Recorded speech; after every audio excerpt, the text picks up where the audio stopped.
I think for the first time in my life, probably in the last couple of years, maybe in the last 2 years, I don't feel like an imposter in most spaces. Like when somebody invites me to a table and when somebody's saying it's like, hey, we want to hear your voice or your opinion. So many times in the past, I would be like, oh my God, why do they want me? What do I know? And now I don't feel that way as much. I'm like, I know what I have to offer. And I think that I've gotten to that point because of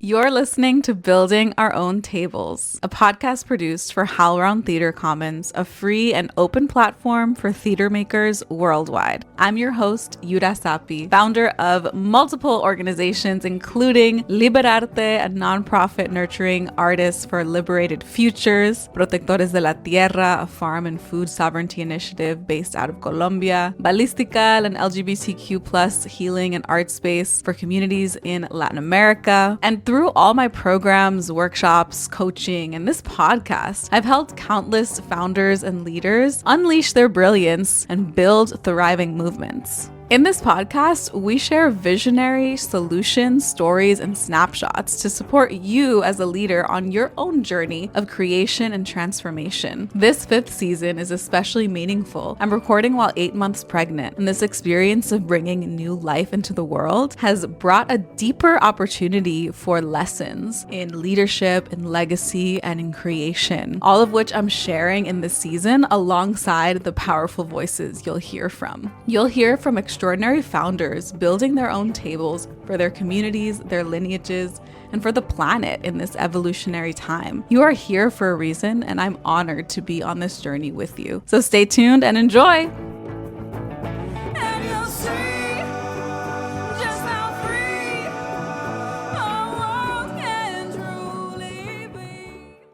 Welcome to the Building Our Own Tables podcast, pulling up a seat to liberation. Today we are joined by Erlina Ortiz and Gabi Sanchez of Power Street Theater. We're really excited to be with you both today. Thanks so much for being here. Thanks for having us. Yeah, thanks for having us. So, Erlina, you are a Dominican American theater maker, and you are one of the co-founders of Power Street Theater. You serve as general manager and co-artistic director. And Gabi, you are Puerto Rican theater maker, also co-founder, co-artistic director, producer of Power Street Theater. And Power Street Theater is an organization dedicated to this idea of art for social change, which I definitely resonate with. And there's so many interesting aspects of what you've created over a decade for this organization. Interesting access to arts, like pay what you decide ticketing, free childcare for productions, arts education courses for adults, community roundtable discussions, free open mic gatherings, digital arts programming on social media, free transit for people to attend. So much interesting examples of how you're actually building this access and social change within the art that you're producing. So would love to hear more about where this idea came from. What was that moment that really sparked for you both to decide that this was going to be the journey to embark on, that you were going to start building your own table? I think at the heart of the origin story for Power Street, it was really about feeling siloed. And for me, being a Philly John, born and raised as a Latina, I always found myself siloed, whether if that was growing up in West Philly and being the only Latina family on the block. So I grew up with a lot of my Black siblings, which was amazing because I think the experience of West Philly was that there was a melting pot. And so I was growing up in different cultures. I was eating Ethiopian food as a kid. I was just exposed to a lot of different cultures. I was hyper aware that I was often the only Latina in certain spaces, from middle school to high school. I think in my high school graduating class, I went to the Creative and Performing Arts High School in Center City in Philadelphia. And I think we had probably less than 10 people in my graduating class of 200 Latina folks.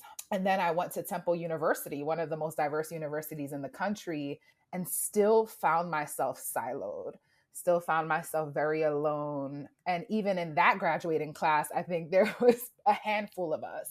And for me, I wasn't a musical theater person. Unfortunately, I wasn't the triple threat. I could not sing, even though I've probably sang with every character I performed. Acting like you could sing, there's a difference versus the sang. But just that component, even going to the university level, feeling very alone in many identities I embodied as the plus size girl, as a girl with curly hair, as someone who had an accent that maybe wasn't Spanglish, but had the like neighborhood hood feel that Philly has. And so that was something that really showed up for me in my experience. And I think there was a desire to see if there were others that felt like me. I definitely had folks who were beyond teachers that took the role to teach me some of the hard lessons in life around when you come with vulnerability to a professor, that not all professors are going to see you. There was some navigating around my self-worth that I had to learn really early on, of just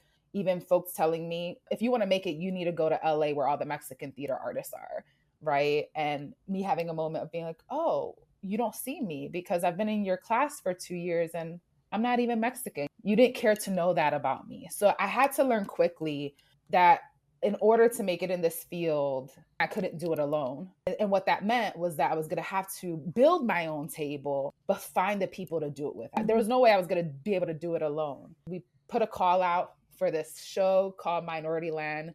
And it was really about, does anyone else feel like a minority? Let's create a devised piece together. And I had a letter that I was giving around to folks. And Erlina Ortiz was one of those people that I gave the letter to. I was already was in that state of, oh crap, I'm about to graduate. I have no idea what's coming next. I don't feel like I've gotten what I needed out of this program. We were never friends when we were undergrads, which is the funniest thing ever. I think naturally there's a sort of something set up that puts us against each other because we are a handful of Latinas. And then whenever there's the one role that pops up for the Latina person, and it's like all the Latinas are in that audition room together, I guess we're all competing against each other, even though we're all completely different and we should not all be competing for this role. So I think that was something that was probably embedded into us even subconsciously. And so Gabi taking that step to say, actually, I need to do this with my people was a big step. And perfect timing for me because I was in that state of just what's next. And as soon as I saw a multicultural theater company, I was like, all right, I'll come show up to this meeting. And that's key, multicultural, because my people wasn't just Latina people. My people were Black people. My people were Asian people. My people were folks who felt on the margins, and we're women, we're LGBTQ plus identified folks, right? Like it was wide and ranging, and we all had different lived experiences, but the commonality was the amount of emotional labor it took to exist in spaces, the access to liberation that maybe I don't think any of us quite honestly have, because I don't think we could be liberated until we're all liberated. That's my philosophy. But I do think there's an access that the privileged folks have. I love that multicultural component that I just want to highlight with Power Street, although it has been two Latinas running Power Street, and a lot of our stories have inherently centered the experiences of Latina folks. But we have always, even in that, when you think of backstage, when you think of designers, when you think of community organizing, it's all multicultural, which is also really beautiful when it comes to Power Street. But I will say what was sad about it was what you just said, Erlina. Like, it was our senior year, and it was the first time we looked each other in the eyes and we saw each other. And I think I always go back to that moment. I said, what if we would have never looked each other in the eyes and essentially said yes to each other, and essentially would say yes to our baby? Because imagining something and then creating it, not by yourself, but together with someone. We always joke around that we're like platonic life partners. We both are married, and we both told our husbands, you're in it with this other person too, because we are lifelong partners in this very unique way, in this sisterhood that has been one of the best gifts in my life, quite honestly. And so also just, I think I always go back to that moment. If there's any advice I could give out there is, who are you not seeing? Who are you not looking in the eye? Because Erlina and I were around each other for 4 years every Friday. I just think about that. I'm like, what if we would have saw each other a little sooner? But I believe we saw each other at exactly at the time that we needed to. And after that, we did the open call for, hey, come create a play with us. If you identify as a minority, which was the word that was being used at the time, we co-created a show all together. I ended up writing that show and directing that show. Now, as a playwright, I had never written a full play before, but through just the support of this community that we were creating together, I was able to take that leap. And we did our first show. And then for me, the moment that it went from, this is a one-time thing, I think there was still, for me at least, an energy of, we'll do this play, and then hopefully then after that I'll get a real job, or after that this other thing will happen, or after that the real opportunity would come. It still felt like this was going to be just an opportunity as a stepping stone.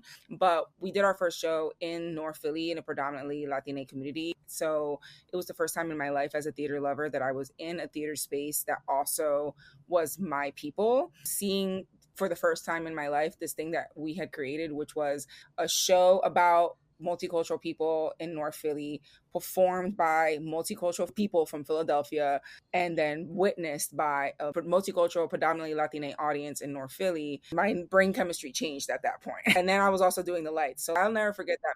Sitting in the back doing the little light board and just looking at this audience that was full, because we like filled up the Puerto Rican Cultural Center with this play, and just having that moment of, oh, okay, this is what I got to do. I got to keep doing whatever this is, and however we can keep doing this, we got to keep doing this. And so I still have right here the final letter that Gabrielle, I'm like, I'm going to show it up on my wall over here. There is the letter that Gabi sent after our first production, with the split of money that was like $80 of the ticket money, to say, here's a little bit of money for your effort, because we did it for free, obviously. She mailed that to everyone that was involved and say, let's get together and start talking about what comes next. And I was so happy when I saw that letter, because I was like, yes, okay, I'm not the only one this isn't a one-off thing. We got to keep doing this. So yeah, that was the impetus. And so from there, we just kept doing shows, but then also finding other ways to continue to engage our community that was not the full production. We had talkbacks after every show, and they were incredible, sometimes longer than the show itself. Like, people were so ready to sit and talk about the topics that we were exploring in these plays. And so we were like, what if we had talkbacks, but they weren't after the show? What if we had pre-talkbacks? Like, how do we start to engage our community in these conversations ahead of time to do that sort of community engagement in that way? So that's how our story circles evolved and are still ongoing. And then we were both teaching artists to youth. We had both worked with young people, and then I had the opportunity to teach for adults at a theater company in Delaware, and it was a bilingual adult theater class. And I'll always give them credit, because David Stradley at Delaware Shakespeare Theater came up with this idea to partner with the Latin American Cultural Center in Delaware. And I remember teaching this class, and for the first time being like, oh, I can use literally the exact same activities that I use with kids. Like, I can teach this class as if it were children, and just obviously not treat them like children. They're adults, and people need that so badly. They need that space to play. They need that space to be creative that's outside of a professional, quote unquote, setting. So I went to Gabi and was like, classes, we need classes. Our community needs this. We got to do this. And so now we're in our 7th year now of having regular, full adult theater classes. And then the final big program that we've had is the open mics, which is so funny, because we started our first fundraiser that we ever did for Power Street was an open mic. Yeah. So we've always had open mic or like variety show type energy. We've done open mics in the park, or we've always done like little projects that are like not as big productions. And then when Jose Alicea joined Power Street, he already had an organization called Solitry, which was all about curating these really amazing open mics. And so we naturally then absorbed Solitry, and now we have our sometimes twice a month Sultry Sunday open mics with Power Street, which again is another ongoing program that's almost plug and play at this point. People just show up because they know it's going to be a good time. So that's where we're at right now. I love that. Tell us about the name Power Street. Where did that come from? And when did that come in? Power Street actually came out of an iteration with another group. Shout out to them. Power Street actually started with some folks that I had went to high school with that were also dreaming up with me, but were going to different universities. And there was this desire, but we weren't going to the same university. So there was that natural challenge there. There was a moment that I was like, should we keep the name? Because it really came from really a brainstorming group with a whole different group of people. But there was something about it that Erlina and I remember being like, should we change the name? Should we not? But we loved it. And it was still rooted in community.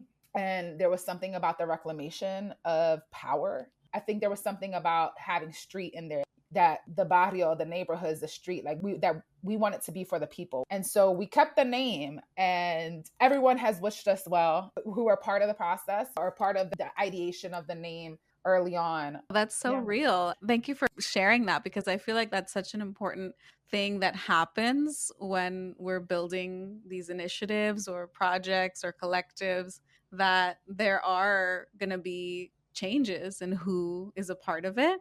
And there's something about being able to continue and figure it out and move forward and decide to keep going. There is something there about that reality that can happen for founders.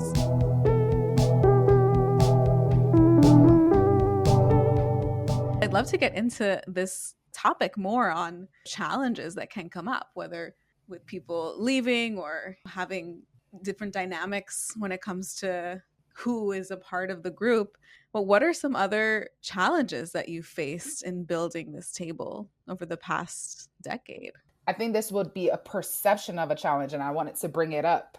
That Latina people, one, that there's no Latina artists out there. They're not going to do any productions because we don't exist. Even though we're here, we're in the departments, we're studying, right? We are storytellers, right? So that, and then also that Latina folks don't support theater. I can't tell you how many times I would hear that over a decade ago. Even now, I think people are more cautious with their words compared to a decade ago. But that was something I would always hear. And as Erlina shared, that visceral feeling of her doing the lights, and she saw the audience that were our people, and we were sold out like for all of our shows, and we were 20-something-year-olds. I'm playing a viejita on stage. We didn't even have money for a wig. We were spray painting my hair like gray, and I would try to hide my fingertips because they probably had gray on them. I think Erlina talked about doing the lights, and I did the whole set. Like I did the set design. I also was working at Taller Puertorriqueño at the time, which is a very historical organization in Philly as a cultural enrichment facility manager. So I was able to also use some of my money from that to invest in the show as well. I think that was a big challenge too that came up, is everyone was essentially offering free labor and time or investing, right? Like for me, I was investing a lot of my resources and my own money into it. And the artists were investing their transportation to get to rehearsals, all of the things, even their own resources or helping with costumes. Like everyone was like, it was all about resource sharing for this dream. There was such a desire to like, one, see if this idea could work, but also know that it was already working because we saw each other. That was also the work. It was beyond the product, but it was the process. The process was so healing and also challenging. In theater, there's always tough personalities that show up, or people go MIA and you're like, wait, Erlina was doing the lights. Perfect example. That was not planned for her to be doing the lights, but we had someone drop out and she stepped up. And I think that was a moment too, that there was no egos. Like, I think for the leadership, like the folks who were really committed and part of Power Street, like everyone was helping clean, bringing some snacks. Like everyone was involved with the care that it took to care for one another, to care for the space, and to care for the vision, to see that it was beyond that moment. Even thinking about like how funding was such a challenge at that time. We were in grant writing. I didn't even know about grant writing at that point. But realizing if I did know about grant writing, maybe we wouldn't have had the strategies that connected us so deeply in community, like doing open mics to fundraise for money. So like our money was coming from the community. I think that there's two challenges that come to mind first for me. The biggest one was in the middle of our second show, I got very ill and ended up in the hospital and we had to cancel our show. And so that was a huge lesson for us that I'm glad we learned early on, which was the show does not have to go on. The show should actually wait if you are needing to go to the doctor. Because I think because we were young and we were ambitious and we felt like we had endless amounts of energy, that we were just pushing ourselves, and that led to me being seriously ill. And now one of our values is wellness. And one of the reasons that we are constantly having to relearn that value and push ourselves to put that value at the front. And I'm glad that we at least have it, because it forces us to go, wait a second, is this leaning into our value of wellness? Is because we know that like we need to take care of our bodies first, and we need to take care of ourselves as people first. And that ties into my second thing that I think of as a challenge, which is we had to redefine our own version of success, because we had only seen what we saw as success. And so even though we were leaning into creating this new thing, we didn't really actually know what it was going to look like, because it didn't exist before, which is always the hardest thing, is when you're building something and you're like, I think I know the shape of what this might be or what it means. Something inside me is telling me this is important, but you don't really know what does that structure actually mean. We had to learn, for example, urgency culture and different tenets of white supremacist culture that are infused into the theater, and how we in our own way had moments of oops, like we just totally followed all of these values that are not our own, because we have this pressure to succeed. And also sometimes we're operating within certain structures that aren't created to hold a healthy space for creation. Before we get further into this episode, go ahead and hit subscribe on this podcast. This is the best way to stay updated on new episodes, and it helps spread the word to other visionaries who are making a positive impact on the world. So go ahead and hit subscribe, and let's keep this good energy going. For example, we had got a grant, biggest grant that we ever got. And when we got it, it was a month before rehearsal was supposed to begin. And so it was just this crazy sudden scramble of who's going to sleep. We got to figure out what we're going to do, because we are supposed to be doing this grant that we said we were going to do. And we weren't smart enough at the time. We were learning that now we know how grant cycles work a little bit better. And so we're able to plan, all right, if we get the money by this day, then that means we really can only start rehearsal by this day, blah, blah, blah. Learning what are our actual values. We thought the biggest sign of success for us would be a building. Once we have a building with our name, Power Street Theater, across the front, that's going to be when we've reached the peak of success. And no, I'm so freaking glad that we didn't get a building, because then how many theaters were struggling and almost falling apart and dying during the pandemic because they had these huge bills for a building that they had to pay that was just empty. And I still have moments of what would it mean for us to have a space that folks know is a Power Street Theater space, even if it is still a community. The times that we've had the most success with our shows have always been when we partnered with organizations that are already embedded within the community in some way. We always had this dream of what would it mean to have the cultural center, the Power Street Theater Cultural Center, that is theater and story circles and classes and has all the things and is leaning into our values, but is an open door, welcoming space for people. We know now that's not necessarily the definition of success. So yeah, relearning what actually success is and making sure to lean into our own values and questioning the values that we inherit from the culture that we're in. I found it so helpful to tap into the feeling that we're looking to be living in when it comes to that visionary leadership work, where we're trying to create something that isn't here yet or isn't here at this time in this modern moment, because maybe it was there ancestrally and it's coming in the future. But when you tap into that feeling, then it feels like an intuitive path, but really it's also a very clear, directed opportunity to be like, yes, this aligns with that feeling to get there, or no, it doesn't. It is a big thing to create new systems, new ways that need more evidence of that it's working, or examples. But sometimes, and especially in our cases, we are creating the examples. We are setting the evidence for then others to come through. So that's really exciting. And that requires a lot of vulnerability, because I will say leadership is hard.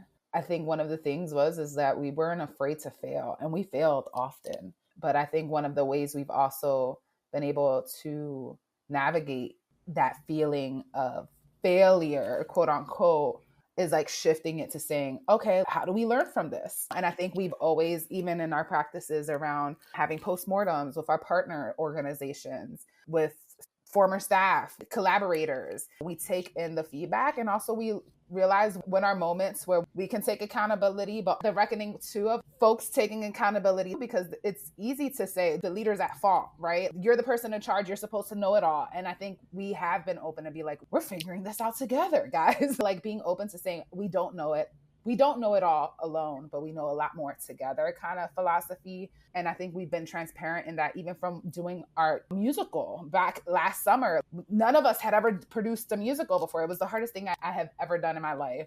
And it stretched me in ways beyond my own beliefs. We were always honest. It's going to be a little messy because we're doing it for the first time and we don't have all the answers. And I think that allowed for some grace to come through from folks. And more importantly, the grace for ourselves, right? There's something really beautiful about like co-artistic directors, co-founders, that we didn't say we were going to do this alone. And so we're able to reflect with each other. We were able to lean on each other's strengths. We're able to check each other. We're able to cry together. And that I think has helped with the longevity of Power Street, because quite honestly, there were many times I was like, I'm done. I was like, I'll see you later. I'm stretched thin. This is gonna eat me alive. I had vision, and she was the ground that could be like, wait, have you thought about this? Have you thought about that?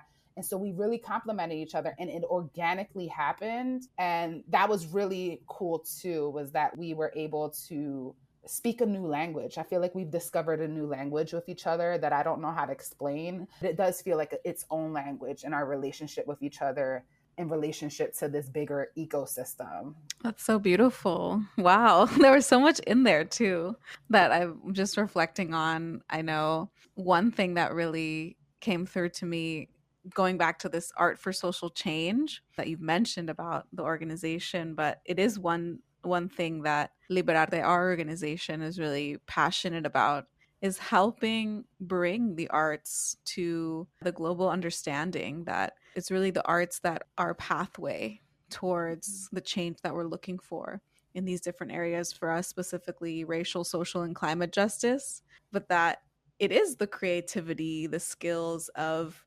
emotional empathy and storytelling that bring people in to take action around a lot of these challenges that we face. It's about the reconnection to ourselves, to each other, and to the planet that happens when you experience art, when you experience community gathering in a way that, you know, it just isn't possible otherwise, or just with a study or from afar, or without really getting to know something or experience the story and the emotion.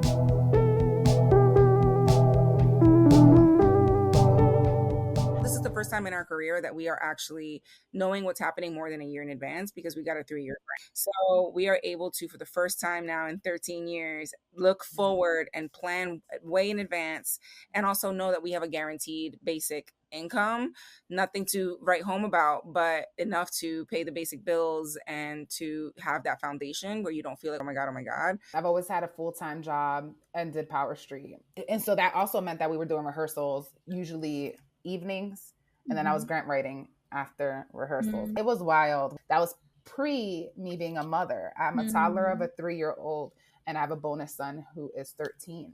They're both in their toddler stages. I tell you, the amount of energy and sacrifice, and I will hold that word big, sacrifice. There's been a lot of sacrifice. I'll speak for myself that I've had to do for this company. And I think there has been a shift for me personally at this stage in my life of like, what am I not willing to compromise and sacrifice anymore? And how do I use our values and my own values to guide that, be my guiding star?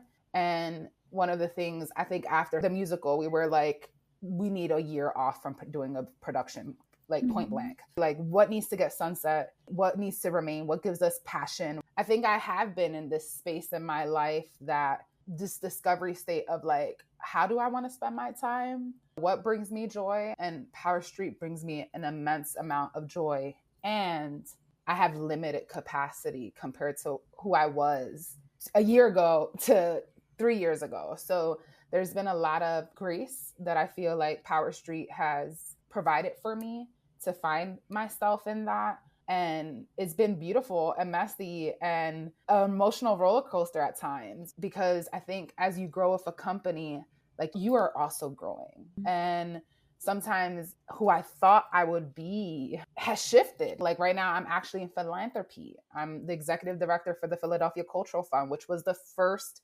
grant I ever got for Power Street. Beautiful circle there. But I never even saw myself in philanthropy. And now I really have loved it. And that has created a beautiful wrench in some ways of me being like, whoa, I never even imagined myself here. What does that mean? But the beautiful part too, I'm learning so much and I've been able to bring that back to the team. And quite honestly, what's been really cool in this part of my career and discovery has been like, I have never met another funder like me. There are no other funders who are on the ground currently still doing the work and are navigating both sides. So I fight like hell. I understand the grantees. Like there's just a level of what I've been able to do for the wider sector of Philadelphia is really because of Power Street. All of those things I learned in this space, and I've been able, in even thinking about like the rehearsal room, how I try to make the board meetings like a rehearsal room. And the rehearsal rooms that I've experienced in Power Street, because those are very different than other rehearsal rooms I've been in. I really appreciate everything you shared, especially the offering to first be true to what you need in terms of having other jobs. I think for me with pregnancy, it's been really an opening, an opportunity to dive into the next stage of our startup, of our organization, because it's not just for the first time type of thing. And so now bringing in more people to take on a lot of the roles that I do as CEO, as founder, the marketing, the fundraising, the programs, the finances. So having an additional person for all of that, if not more, for each program, having someone who is the program coordinator or producer, and having someone who's I'm training in grant writing, having a marketing team of people who are able to handle all of the different aspects, and then preparing to go on leave, to pause myself, but have the organization still going. So it's definitely been like the right time to say, this is the moment for the organization to take the next level, because it is helpful to have more voices, to have more perspectives, to have more support. And then also for me to be able to let go easily, more easily, because it's like it has to happen. So yeah, it's been a really wonderful thing. And I think sometimes we can tap into those kind of offerings that the universe, that time just gives us, as to here's the moment, this is the time, go ahead and take that opportunity.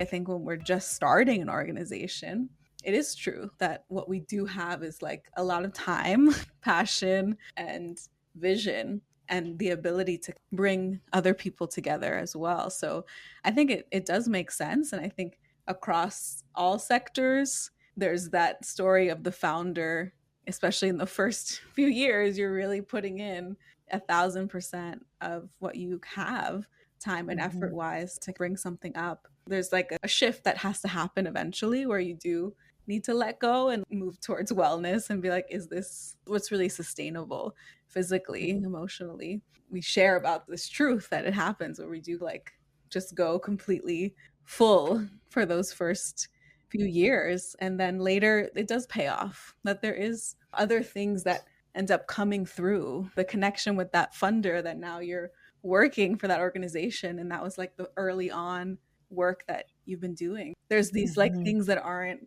you can't really put a value to, but they're connected to that initial work that we put in. It's like the universe balancing out the effort. Gabi has always been somebody who's been very helpful with that for me. Of just, I would be like, oh my God, I got hired for this project. And she'd be like, how much are they paying you? I'd be like, what do you mean? And did they tell you how much they're going to pay you? Or just even us thinking big when we're applying for grants, there's times where we're like, all right, let's say we're going to ask for 5,000 for this. And then we're like, wait, why are we just asking for 5,000? Let's ask for 15. Let's ask for 20. Let's ask for what we really need and not be afraid and not think that we're not worth what we're asking for. In terms of the question you were asking before of just a challenge is like changing your own mindset of even what you worth and what you're capable of is a big one. I think for the first time in my life, probably in the last couple of years, maybe in the last 2 years, I don't feel like an imposter in most spaces. Like when somebody invites me to a table and when somebody's saying it's like, hey, we want to hear your voice or your opinion. So many times in the past, I would be like, oh my God, why do they want me? What do I know? And now I don't feel that way as much. I'm like, I know what I have to offer. And I think that I've gotten to that point because of having these 13 years of working together and building what we've built and taking risk and then seeing it pay off in the end. What are you dreaming into being right now? What future are you building towards? We've always had, as part of our, like in our early mission statement or about the company, we would always say in Philadelphia and beyond. In the beginning of the company, we were just broke 20-year-olds. And now where we are in the company, it's like we're both parents. We have like responsibilities in different ways. But I still dream of what does it mean for Power Street to have a co-production in another city, to do work in Dominican Republic or Puerto Rico, where we're from. I want to translate all my plays into Spanish. What would it mean to go do a series of my plays through Power Street in a Spanish speaking country? So I think that's a big one for me, that like I really hope that as we're dreaming forward and as we're reaching towards that 20-year anniversary, 15-year anniversary, that we can also think, what does it mean for us to follow our own dreams of traveling and being able to do theater in other cities while still, and then spreading the values of Power Street beyond Philadelphia. I love that. I'm super aligned. I'm Colombian, Ecuadorian, and I spend a lot of my time in Colombia. My partner is there and from there too. So definitely very aligned with this kind of global aspect of the impact our work can make. That's a big dream of mine, like an audience with my tias and cousins in the DR. Yeah, there's opportunity for exchange. We were able to bring a music group from Colombia last year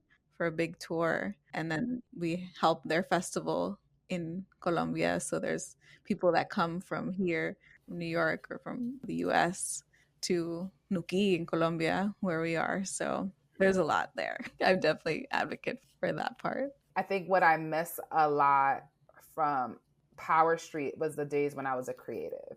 I think I've been in the like administrative bubble for some time now. And mom bubble. Yeah, mom bubble is real.